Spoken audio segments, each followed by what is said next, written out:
Les responsables russes et les autorités d'occupation essaient toujours de consolider le contrôle administratif des zones occupées et annexées et intégrer de force les civils ukrainiens dans les milieux socioculturels, économiques, militaires et de gouvernance russe.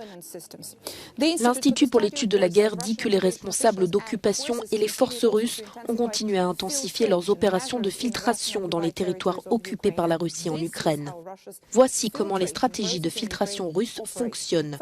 D'abord, les individus sont détenus, puis emmenés vers des camps ou arrêtés à des barrages où ils sont évalués en fonction de la menace qu'ils représentent.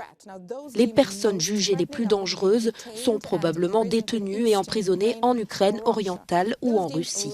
Celles considérées moins menaçantes, mais tout de même hostiles, sont sans doute déportées en Russie. Enfin, il est probable qu'on remette à celles jugées non dangereuses un laissez-passer et permis de rester en Ukraine, ou alors on les déporte de force en Russie. Beaucoup de ceux déportés sont des enfants. L'Institut pour l'étude de la guerre avance que les dirigeants russes sont toujours en train d'expulser les jeunes Ukrainiens des zones occupées vers la Russie.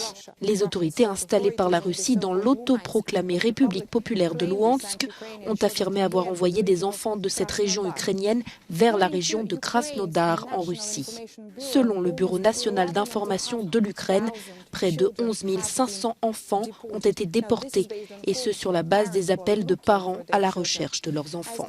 Comme l'indiquait précédemment l'Institut pour l'étude de la guerre, d'éminents blogueurs russes ont commencé à faire circuler une série de documentaires montrant clairement des enfants ukrainiens adoptés par des familles russes. Cette campagne documentaire est vraisemblablement destinée à propager des conditions d'information permettant de normaliser l'assimilation forcée des enfants ukrainiens dans des familles et la société russe.